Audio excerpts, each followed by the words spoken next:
Please help me welcome the one and only, all the way from the United States of America, let's celebrate.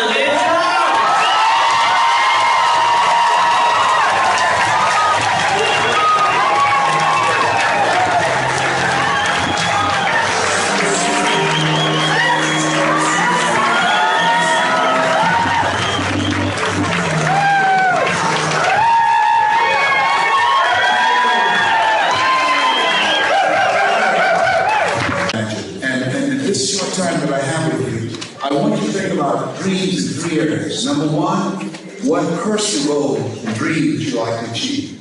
My first personal goal was to buy my mother a home.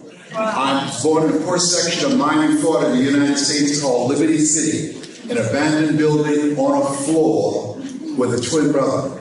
And when we were 6 weeks of age, we were adopted by Mrs. Mamie Brown. I feel like Abraham Lincoln, who said, "All that I am and all that I ever hope to be, I owe to my mother."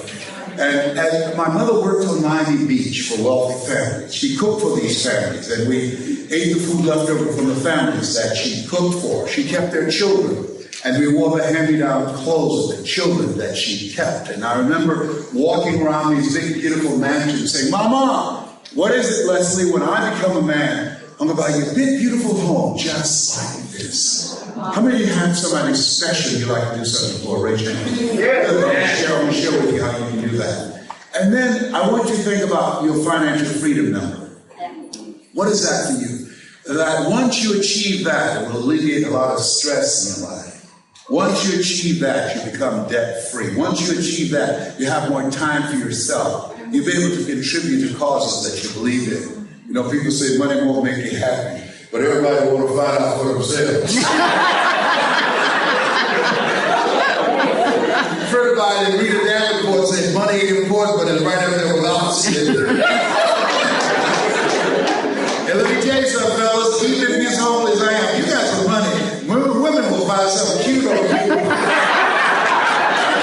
Oh, he's got eyelashes like Denzel Washington. I used to be so broke, I walked past the bank and tripped the alarm. The creditors would call the house of my children when they asked the phone and say, "My daddy said he ain't home." So I want you to think about your financial freedom number. And whatever that number is, I want you to multiply it 100 times. Because I've found that most people fail in life, not because they aim too high and miss. Most people fail in life because they aim too low and hit. And many don't aim at all. And then the next thing is I want you to think about your social contribution. I will always be available for Sujay and for Hassan because they believe in giving. They believe in making a difference in people's lives. They are involved in building a community of collaborative, achievement-driven, supportive relationships. Give them a round of applause.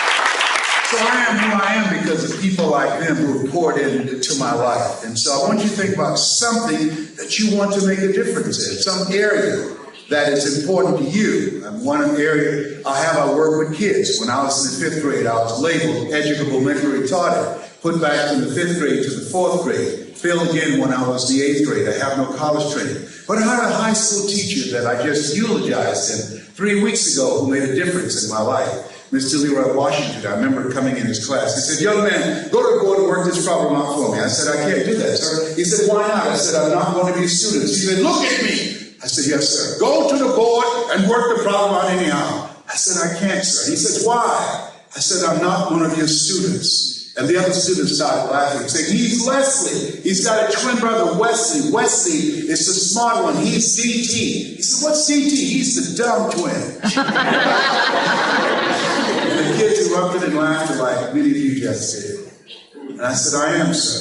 He came from behind his desk and looked at me. He said, "Don't you ever say that again. Someone's opinion of you does not have to become your reality." And that was a turning point in my life. On one hand, I was humiliated. But on the other hand, I was liberated.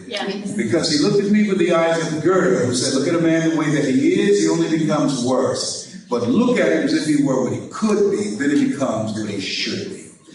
And he said, what do you want to do with your life, young man? I said, I want to take care of my mother, sir. And he said something to me, and I want you to say this with me. Let us say together, you got to be hungry. You gotta be hungry. Say it like you mean it. You gotta be hungry. He said, Mr. Brown, you got to be hungry. I said, what do you mean by that? How many of you are serious about your goals? Raise your hands, please. Write this down. LesBrownMotivation.com. Give you some free videos. You go there, you're going to get some free videos. It's not over till I win. It's possible. And another one called You Deserve, where I'm speaking to over 80,000 people in the Georgia Dome. He said, you got to be hungry. I said, what do you mean by that? He said, people that are hungry are willing to do the things today others won't do in order to have the things tomorrow others won't have. People that are hungry are relentless. People that are hungry are unstoppable.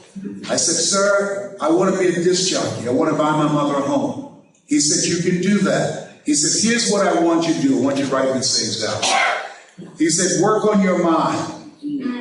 He said, you don't get in life what you want, you get in life what you are. People don't live life as it is, they live life as they are. Work on your mind, train your thinking. Be ye not conformed to this world, be ye transformed by the renewing of your mind. This is the audio program. The reason that I'm giving you these DVDs, these videos, those videos have helped me earn over $65 million US in the last 44 years. I just turned 69 February the 17th, and don't I look good? Oh yeah!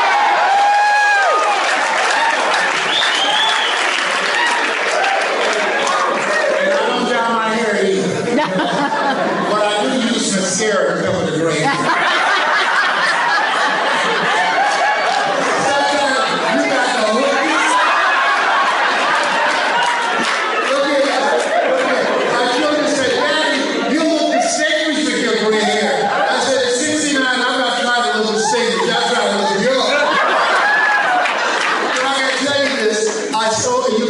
I spoke in the Georgia Dome to over 80,000 people.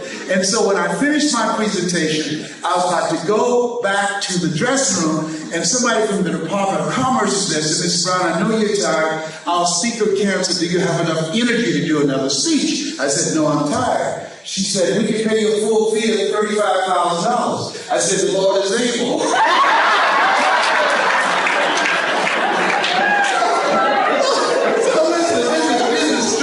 So they took me over to the Georgia World Congress Center, and people were seated close to the stage. So I came in the room, I looked, and what I did to Jackson, excuse me just a minute, I went to the restroom, and I covered a little break because I've been sick.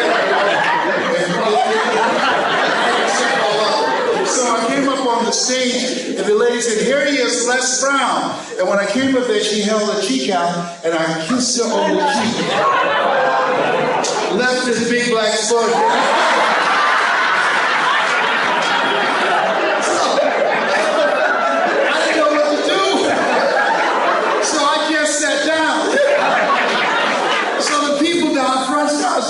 There's something on your face. So she looks at me, she said, what did they say? I said, I don't know. So finally one woman came down there, opened up her purse and gave her a mirror. Now nobody asked her to do that. Getting in the Kool-Aid, don't know the flavor. So she looks and sees the big black smudge on her face. She said, how did this get here? I said, I don't know, you think maybe this runs off? So the reason that I tell you this is because now I use waterproof Mademoiselle. So if I kiss you on the cheek, you don't have to worry about it. So, but at any rate, the other thing is, everybody let us say together, OQP. OQP. Only quality people. Yeah, see, if this business here, this is not for people who want more money. I mean, who need more money. This is people who want more money. Don't try and convince people to do this business. A person convinced against their will is of the same opinion still. Most people go through life being volunteer victims, complaining about their situation. You got to know you're different. You're cut from a different cloth. You're a branch of a different tree. And so understand, this is an opportunity for you to become charge of your financial future. I'm telling you what I know. And you have to look at your relationships and ask the question, what is this relationship doing to me? You earn within $2,000 to $3,000 of your closest friends, according to MIT. Well, can I change them? No. It's a full-time job changing yourself. And there's some people that are so negative they can walk into a dark room and begin to develop.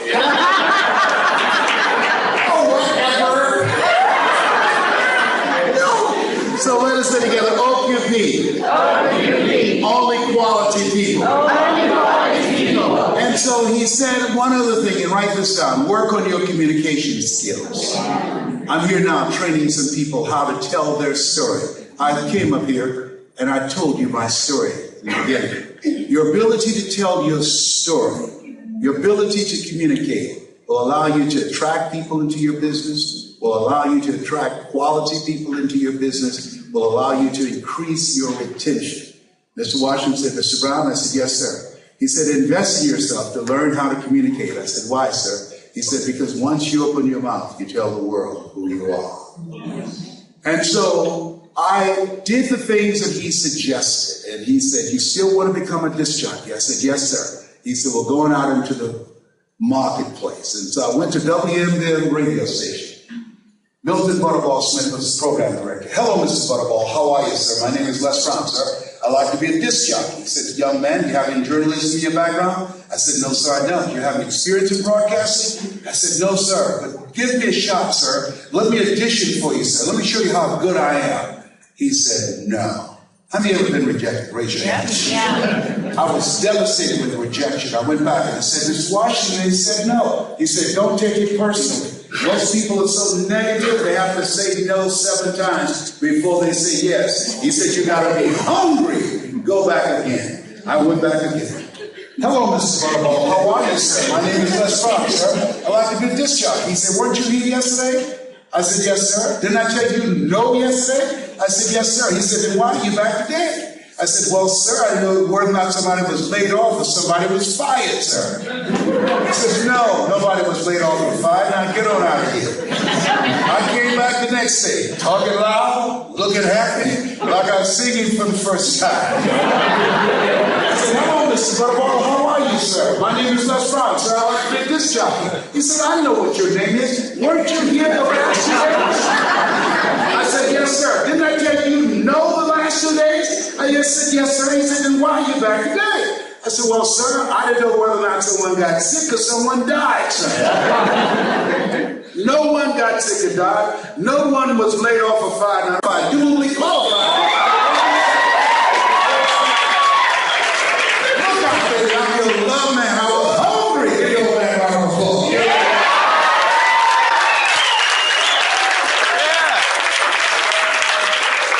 When you go to LesBrownMotivation.com, you'll see that video. That's one of the videos you're going to get free for being a part of World Venture, all right? LesBrownMotivation.com. So I like to leave this with you. I know what your goals are. How would you like to learn how to become a more effective speaker? Raise your hand. Well, great. When you email me that, make sure you put that in your email. I'm going to leave this with you. I don't know what you want to do, but here's what I know. This business, World Ventures, they only attract millionaires or millionaires in training. Give yourself a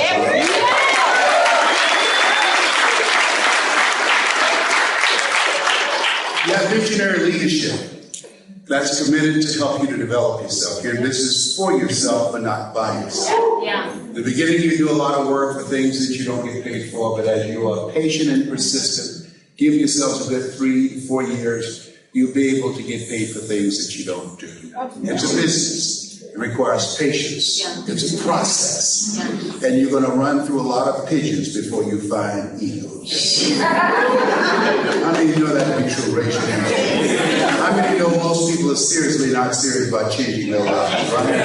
So don't let that discourage you. So I'd like to leave this with you. I don't know what you want to do, but here's what I know about you. You have something special. You have greatness within you. You have leadership, and Sandra and CJ who believe in you and going to support you in the living of your dreams. So I'd like to leave this with you. My goal I've got a group of people, 9 people who I'm training now how to become global speakers and trainers. People that I'm working with now, one standing over here, Briley. I'm teaching them how to tell their stories. I want to leave this with you, something that I'm known by. My mother was a 22-year breast cancer conqueror. She loved this. Leslie, yes ma'am, mama. Say that thing for me, boy, that makes me feel good. I dedicate this to you and to your dream. And it says simply this: if you want a thing bad enough to go out and fight for it, to work day and night for it, to give up your time, your peace, and your sleep for it, if all that you dream and scheme is about it, and life seems useless and worthless without it, and if you gladly sweat for it and fret for it and plan for it, and lose all your terror of the opposition for it, and if you simply go after that thing that you want with all of your capacity, strength and sagacity, faith, hope, and confidence, and stern pertinacity, if neither cold, poverty, famine should go, sickness or pain of body and brain can keep you away from the thing that you want. If dogged and grim, you besiege and beset it. With the help of God, you'll get it. This has been Mrs. Mamie Brown's Baby Boy, and Sue J. Cassandra's Pride and Joy. God bless you, and God bless you.